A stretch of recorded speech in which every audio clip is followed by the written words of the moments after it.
Company. I will be your moderator today. And joining us, I will ask each participant in the panel to introduce themselves and share with us their favorite game today. So Lawrence, if you'll kick it off for us, please. Sure. My name is Lawrence Franchi. I'm the VP of Sales for Brainco. I've been with Brainco since 2018, and prior to that, I spent 20 years of raising your cell phone bills and getting you addicted to your cell phone. So I worked for Verizon Wireless in last 18 of those years on executive teams. And my favorite game would probably have to be Forza at this point, just because that's the only one I seem to have time to play. But I appreciate the time. Fantastic. Thank you, Lawrence. Jeff, if you'll introduce yourself, please. Sure. My name is Jeff Palumbo. I'm the Global Esports Solutions Manager at Lenovo. I have a little over a decade of games management or games experience in the gaming industry.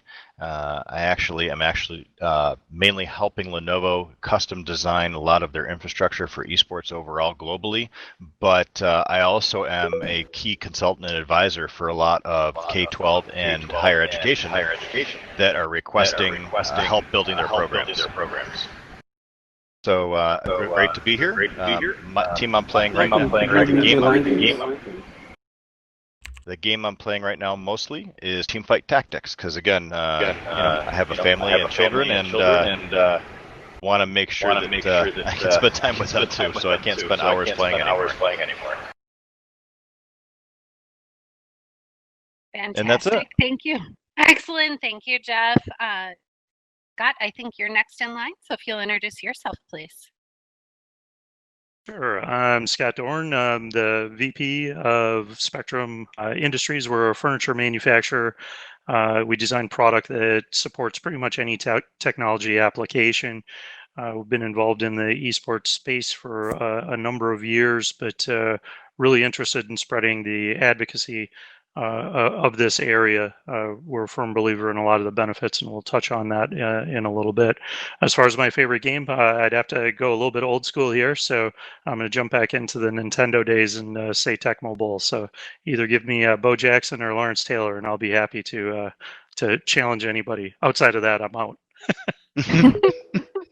Wonderful. Thank you so much, Scott. And Joe McAllister if you'll introduce yourself, please.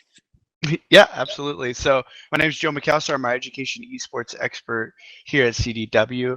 I'm actually a former high school teacher, taught high school math for 6 years, and during that time was a head varsity wrestling coach, so I wear the Nerdslete hat proudly. Favorite game is very difficult for me to pin down. It's like trying to pick a favorite child. So just to answer the question, I'm going to go with Magic the Gathering Arena, but it's a wide open. Thank you so much.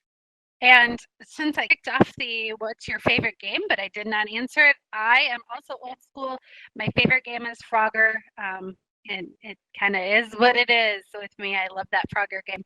So we really want this to be an open panel discussion with our panelists. So I'm going to throw some questions out, and we'll go right down the line and have a really great discussion about esports, the evolution of esports, and where we see that future going and surviving and thriving.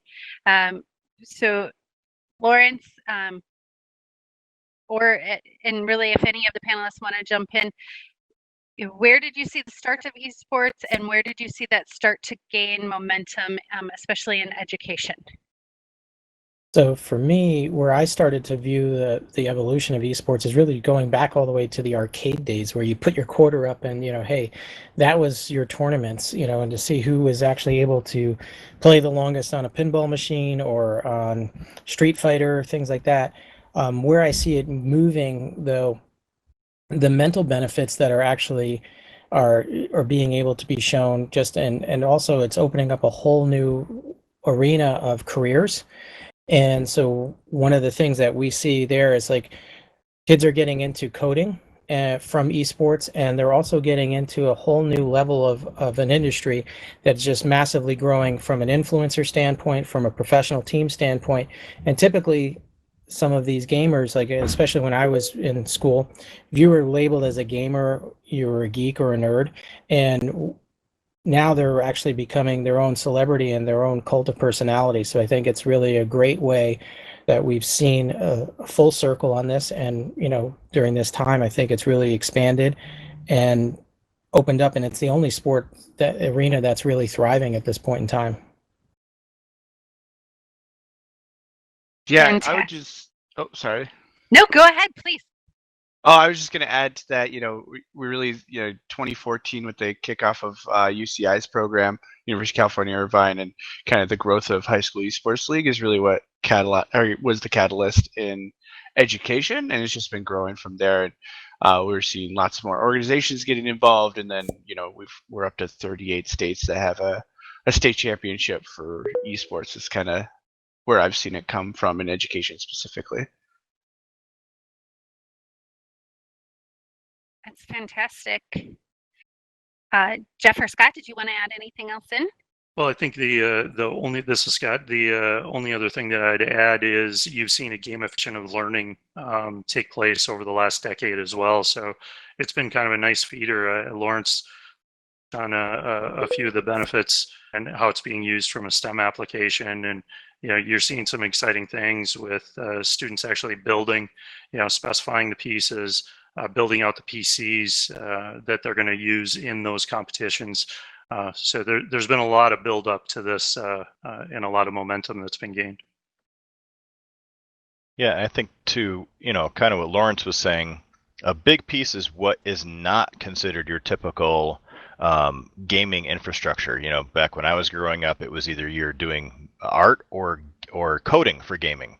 And now it is very much, okay, since the industry is growing, there needs to be other professionals in the area. So marketing, broadcasting, which for esports is obviously shoutcasters, but the shoutcasters in the next 10 years are going to be your people on ABC, CBS, NBC, ESPN.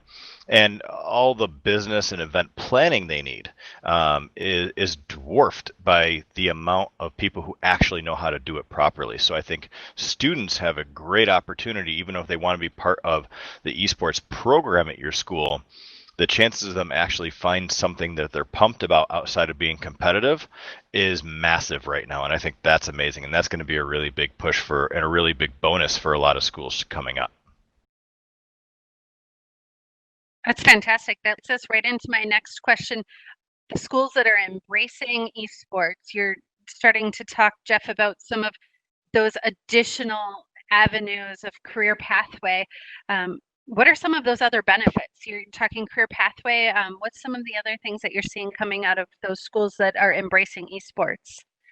One of the biggest things we're seeing is the ability to have a diverse place. And what I mean by that is esports is great in the fact that you don't need to be 6'2", 220 and be able to throw a football, 60 yards. And esports is helping students that normally may not be part of a school system or wanting to be part of a club or anything like that, find people of like mind. And the best part about esports really is it doesn't matter if you're male or female. It doesn't matter what color your skin is, who you love, or who you pray to. As soon as you hit the keyboard, you're only as good and only the person you are on the other side. And I think that really opens it up to being extremely diverse, and the community itself is extremely accepting of all of that it really can help a lot of kids not only formulate meaning in a sense of being at school, but usually those students we also see start to do better in school because they want to be part of a program. There's a reason to go to school. There's a reason to get better. And they're introduced, again, maybe it's not the competitive piece, but maybe it is the fact that they want to do operations management for a company or event planning or anything crazy. So I think it's one of those big bonuses because while a lot of people say that 30% of the student body plays sports, 90% play video games. And I think that is being able to attach something to students that may not feel like they're part of anything or something that they're like, it's okay, into something that they really can gravitate to and succeed and feel good about that and walk around school with their head held high. And I think that's a big bonus. Yeah, I'd love to add to that if I could. Please do. So yeah, along with I love the inclusivity that Jeff was talking about. Another piece of it is that the soft skill development. So some of the reason that we love team sports in schools, that 30%, is that development of teamwork, communication, critical thinking skills in a live environment, and developing those skills for students. Doing research into what the latest strategies are, what are the updates from the latest games, and really putting that onus on the kids. And there's a lot of programs out there that actually have the kids do the social media, have them do the Twitch broadcasts and those kinds of things, and really give them that hands-on experience. So we're developing skills in them that we would love to see in the classroom. I've worked with schools where kids actually do the research on the patch notes of the latest League of Legends patch, and they present that to their competitive team. Well, in a math class, I would love them to get super interested about a topic and then sit in front of their peers and be an expert on it. That's a skill that we would love to see in our students, and we can do that through esports. And I've seen it be successful at different programs. And Joe, sorry, go ahead, Scott. No, I was just going to say, kind of expanding on that. When you take a look, I love how you guys tied in, the different elements and where it can take you from a involvement standpoint. When you also take a look at beyond the social media, there's a lot of IT and AV aspects to this. So when you take a look at skills development, being able to help with event setup, be able to get those cameras, get that audio, get the devices ready to roll. Those are all skill sets that are going to be applicable in the real world. So when you're looking at the panel up here, every one of us would love to hire people that have those skills already, that we don't have to train. And when students get involved at a very young age, it's something that's really exciting for us. They can step into a lot of different roles, ready to jump in and contribute. Just to further add on, when you look at where students are today, when they're playing, to everybody's point, it's exactly that. Everybody's on an equal playing field. But if you look at who's playing, right, you could literally drop into a game and all of a sudden you're playing with, some NFL quarterbacks, some, linebackers, all these great sports figures because they all game. The other thing that's interesting too is you need to be cognizant of how universities are moving towards this, because as our young folk move on and want to get into it, universities and colleges across the United States are now starting to offer scholarship programs.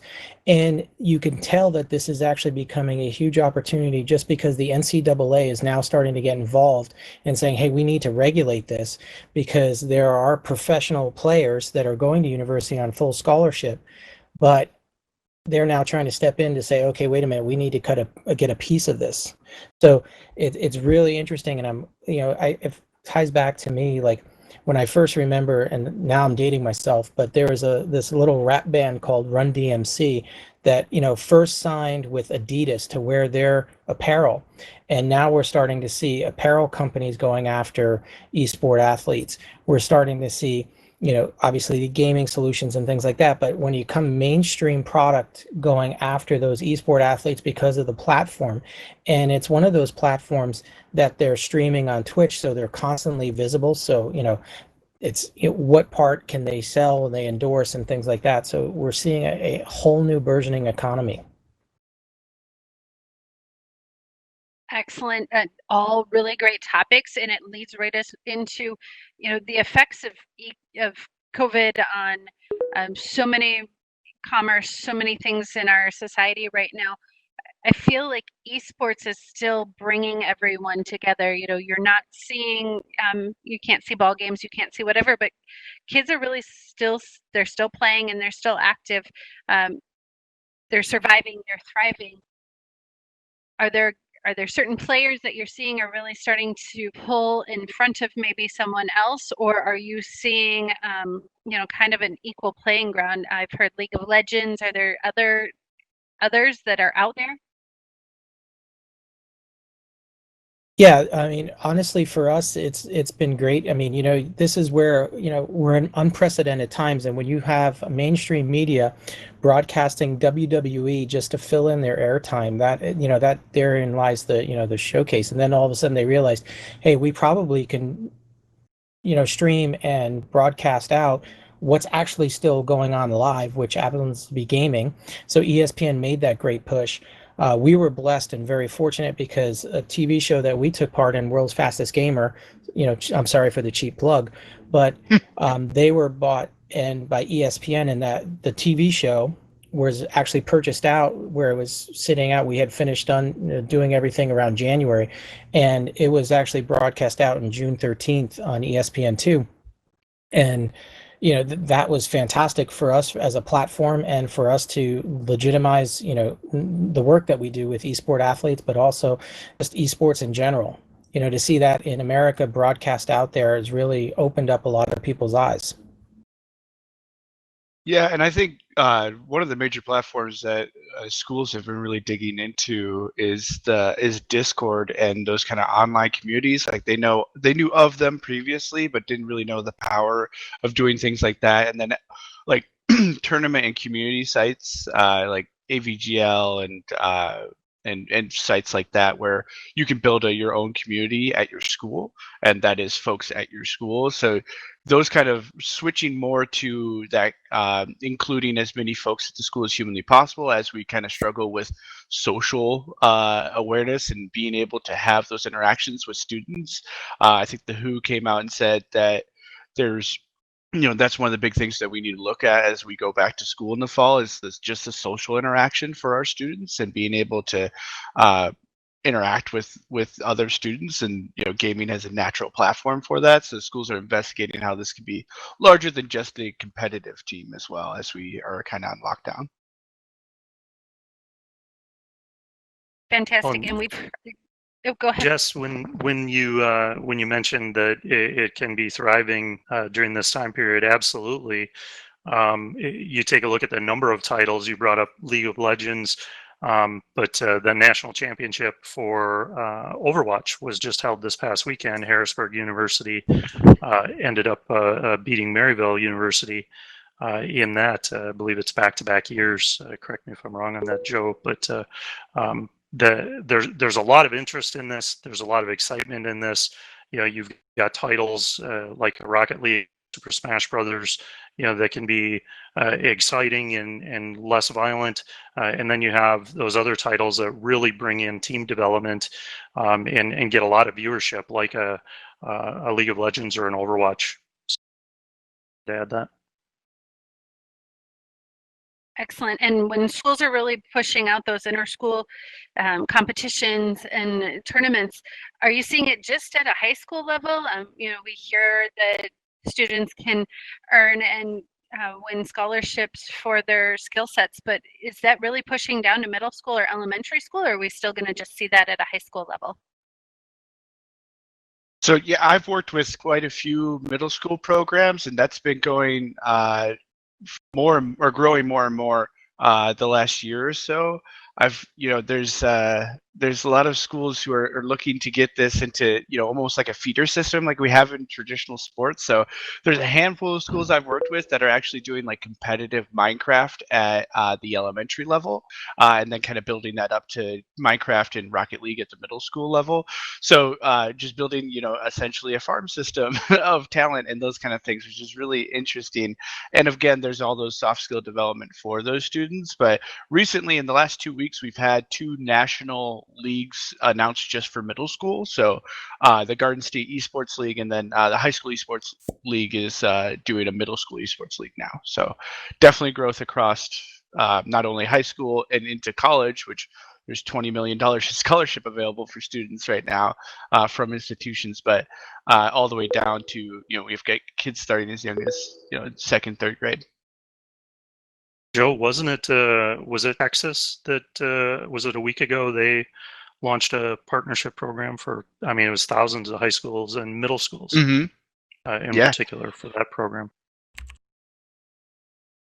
Yeah, I was going to say in the middle schools, we're seeing a lot of uptick in like Rocket League as well. And, people looking at it saying, okay, I think really the question is then how do you bring it into the middle school and how do you bring it into the high school?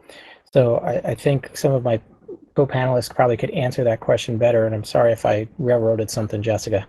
No, that is absolutely perfect. When you're bringing it in from a school level, it would be great to hear recommendations. Where do you start? Who do you start with? What do schools need to have first to get an esports team if they see value? I know Jeff and Joe both have helped schools figure that out. So if one of you want to chime in, what do you think they need first? I'm going to let Mr. McAllister jump on that one because he has actually worked amazingly with some of the K-12 grade schools, probably a little bit more than I have, and I have jumped into a whole bunch of the higher education. So I'm going to let Joe start, and then I will pick up where he leaves off, unless he just finishes it, and then I'll just sit here quietly. Thanks, Jeff. Yeah, so yeah, with especially middle school, high school programs, there's usually you want to start with some kind of champion on campus, and that person doesn't necessarily have to end up being the coach or something like that, but really just organizing everything together. I always start with a student survey out to the student to understand what gaming looks like on our campus, and then building it out from there. So understanding, like, we're going to have a club aspect to this, and we're going to have a competitive team aspect to this. What do those look like? What does practice look like? Like, working all those things out ahead of time, and then understanding, what equipment do we have? How can we support students, especially when we're at home? It provides some additional challenges, but really just doing research and getting that content together. And I know everybody up here has content and are very willing to share it with anybody who is looking to start programs. But really, it's about getting the information together to build buy-in amongst stakeholders, so that we can make sure that these programs are well run, and isn't just something that is an afterthought. So there's a big community. There's Discord has lots of channels around just specifically esports education, with lots of folks who are very willing to share their experiences. So really, just getting that champion to together is really where I would start. Yeah, so I'll add one piece to that, and Joe's 100% correct. And actually, you see the same thing in higher education. And I think what I see most in probably the grade school format is that we get, and Joe, just correct me if I'm wrong, if you're seeing or not the same thing. We see a lot of people asking a lot of great questions because they literally don't know what to do. And I think there are some people that are very nervous about saying that. And I have to tell everybody, esports is new. Unless you're like Joe and I, who kind of grew up in it, and everybody kind of on this panel has grown up with gaming, but Joe and I do this for a living. Like, we help schools to help design these programs, and it's okay to ask questions, and it's okay not to know. Our jobs are really to help inform you and then take it to that next level. And that next level usually does not even include product. I think as you're going in, just kind of a shout out, if you are going to any of the OEMs or any people who say they can do esports, if the first thing they bring up is here's the product we use, you should turn around immediately, because it's really more about your program succeeding and the goals you're setting up for that success, which will lead your program, even if you're only starting with 3 or 6 PCs, it will lead to garnered success in the very near future. And then you can actually talk about what you want to do next. So just remember that if we want to make sure that you're building out that program, where your sources from, who are your support, what parents want to support, how are you tracking success, those things setting down, and then at the very end of the conversation, you're like, oh yeah, we should probably get some PCs to do this on, or some consoles. That is the way you want to go and kind of lead the conversation. Joe, I don't know if you have a secondary on that or not. I don't. You did a fantastic job, Jeff. It's like Joe and I have worked together in the past or something. I don't know if we presented it a couple things together or something, but we seem to work well together. There you go. This whole panel is fantastic. Some really great information. So from each of your standpoints, when you look at esports and you look at the skill sets that come out of there, what do you think is, or what to you is the best skill set or the best component that comes forward and carries forward with students? And we'll go right down the line, because this will probably be our last question unless we have some from the audience. So Lawrence, you first, please. Oh man. So the The worst interest in question for last. programming. I'm sorry. The worst question for last. Sorry. Yeah, no. I will tell you this. So in our business, right? So what we do at Branco, where we've seen the best benefit, I'll put it that way. We've been very blessed and fortunate because some of the gamers that have come out from various universities have been able to come right into our programming and coding platforms. So, you know, they're basically running our entire company. Without them, we can't make an SDK. We can't do anything in our prosthetics. We can't do anything with our wearable. It's really vital and critical. So I think that's the biggest benefit I've seen, and it directly impacts our business. So I think that's probably my answer, my best answer there.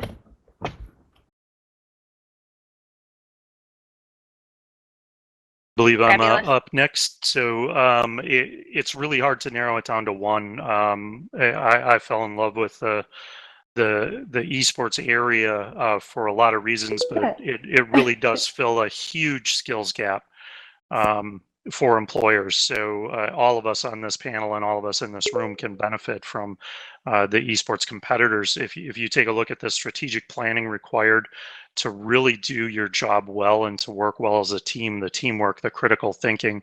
And one of the things that all of us are faced with each day, you get knocked down a lot. You get told no a lot. You have to be able to bounce back. You have to show that resilience. And you can't just walk away from a game. If you're going to be part of that team and you're going to be successful, you have to play your role and you have to pick yourself up if you've been beaten down. And that's something in the business world and in the education world that happens to all of us. So to me, those four elements are absolutely critical, and they're going to pay off long term. So when we're talking middle school all the way up to college graduates, the students who are participating are going to be that much better employees and team members for all of us to work with downstream. Excellent, Jeff. So Scott took part of mine, so I have to. I'll go with the number 2, and I think that is the fact that students are finding things to be interested in. In a world that I grew up in was with rotary phones and Saturday morning cartoons, internet wasn't there, and now kids are faced with social media, and they're able to work a tablet by the time they're 2, and it's just. Technology is part of their infrastructure of what they've learned to live with. And to be able to show them that there is something that corresponds with the technology that they might be interested in, and it's not just gaming, but it could be something drastically beneficial to helping them succeed in life, to what Scott was saying, but also to be able to make a career out of it and enjoy what you do most days is just awesome. Because I think, when I was growing up, I wanted to do stuff in gaming, but you could only do coding, and I didn't want to do that. So it took until, 10 years ago to 11 years ago now to get into the games industry and just start. And even then, it was really at an infancy because it was only around AAA publishers or designing games. So now we're seeing a whole bunch of other stuff coming out, and to be honest with you, I'm quite jealous because I'm too old to be a good-looking sportscaster anymore. So I'm going to have to go voiceover. Thank you so much, Jeff. Those are all great points. Joe. Yeah, so for me, it's really the inclusivity. I think we talked about it a bit already, but that's really my biggest part of this. As a kid, I did well in the wrestling world and all that stuff. Went to college, lovely stuff, and I was always, put in front in the newspaper and announcements at school, all that lovely stuff about it. And when I got into coaching, like that was something that was really a big priority of me, is really allowing different students to get that kind of notoriety in the school. And all through my formative years, you see kids who are really good at gaming, and they're being told that's not valid, that's not something you should be doing, that kind of thing. And now we have this opportunity for students, from all different walks of life, different socioeconomic status, anything. They can all be on an equal playing field and have that notoriety. And we're starting to see, them being the announcements, them being the local paper. They had a scholarship that they signed. Those kind of things that we really can stand them up as a community. There's even like at the assembly, we're having the esports team come out. Those kind of things really that inclusivity of esports is my biggest motivation, and the reason, honestly, that I'm doing what I'm doing. That's excellent. And all of those are fantastic reasons for esports, and part of the reason that I love esports and am embracing it. I know we saw in our chat, my 5-year-old loves Minecraft, my 8-year-old loves Minecraft, and as a parent, it's that inclusion with us, and we get to do something fun with our kids that they may not, we may not be able to connect on another level or with something else they're excited about. So thank you all so much for your time today, for being a part of this panel. It was fantastic. We learned a lot. I don't see any questions in the chat, and we did not have anyone raise their hands that I saw. I tried to catch anyone. If you do have questions, please feel free to add them to the chat. If you would like, all of our panelists are also on our expo hall floor. They all have booths. I believe, Joe, you might be the only one that doesn't, but feel free to use your go-to and walk up to that person in very closely and have a discussion with them and understand more of what you want to know about esports, or potentially about what they're doing in esports. Joe will also be presenting tomorrow at 1 p.m. an Esports 101. So if you are looking at putting a team together, you'll be able to go in and start understanding what that looks like, and how do you start moving forward during that 101. Last chance for any questions if anyone wants to raise their hand. We had one from Miranda on how do we get girls excited in esports. Yes, please. Anyone want to jump on that question? I would.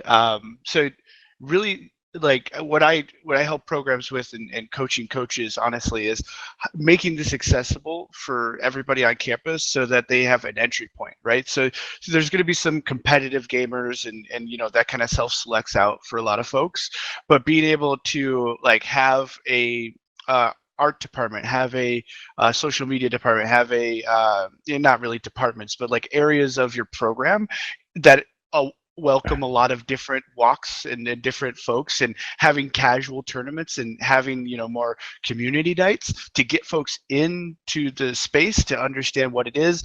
A lot of program I've worked with, it's really just about getting female students there, because a lot of times they are just as good, if not better, than the boys. It's just they are not willing to jump into that world, and unfortunately that world in the private sector can be quite can be toxic. So making sure that we're building a healthy program, a healthy team. This is supported by the school. We're going to follow digital citizenship. We're going to respect folks. Those types of things really lends itself well to making sure that not just girls and boys, but folks of all different backgrounds are welcome and feel safe in this environment.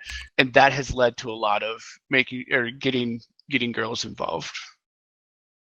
And Joe, if I could add on, we've got actually a number of really high level, high achieving ladies who are playing pivotal roles. So, the head coach at Michigan Tech, the head coach at Grandview, and the director at NASEF are all great examples of women who have excelled in this field. So, really, the sky is the limit, and I think this area in particular has done a fantastic job breaking down barriers from the onset of esports becoming a bigger category.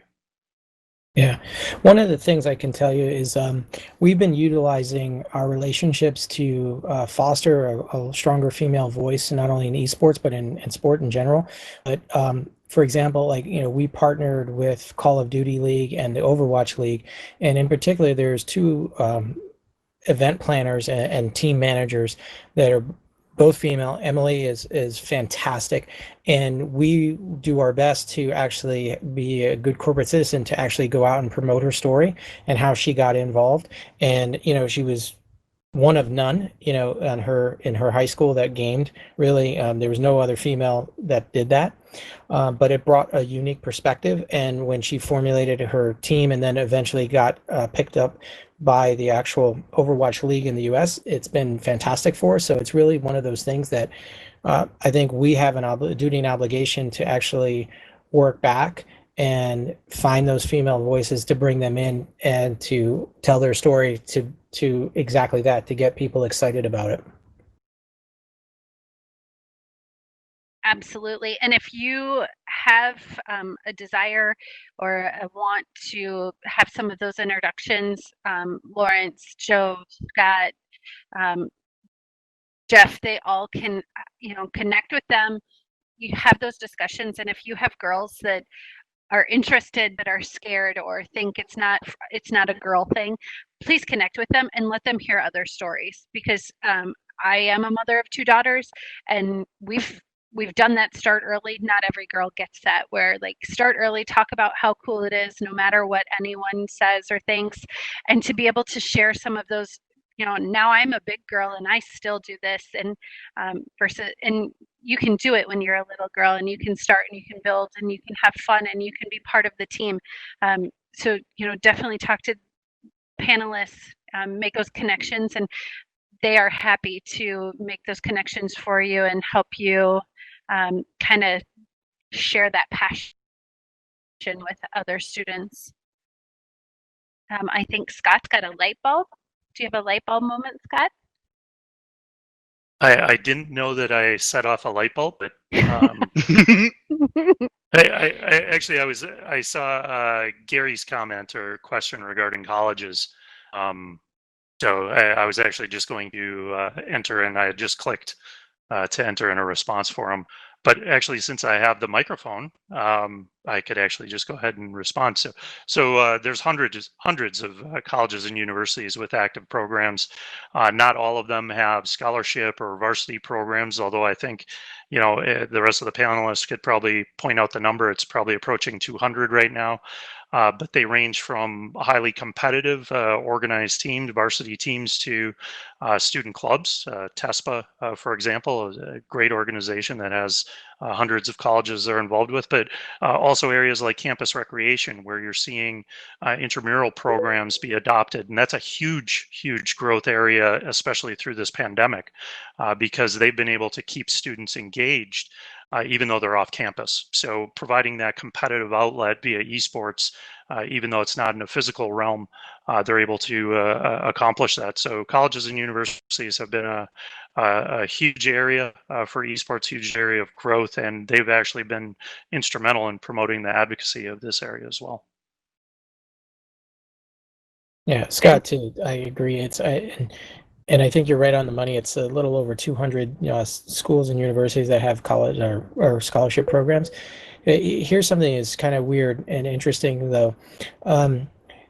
For the United States Military Academy is a institution. Obviously, everybody knows what it does and everything.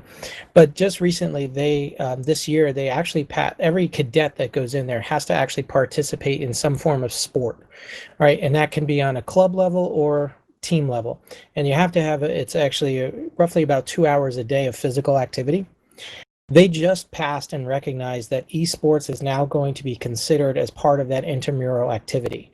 So, it's like if the military academy is making that switch, that the rest of the community and the universities are starting to make that switch as well. So it was really interesting to notate that and see that change in cadet life. But, it was very encouraging at the same point.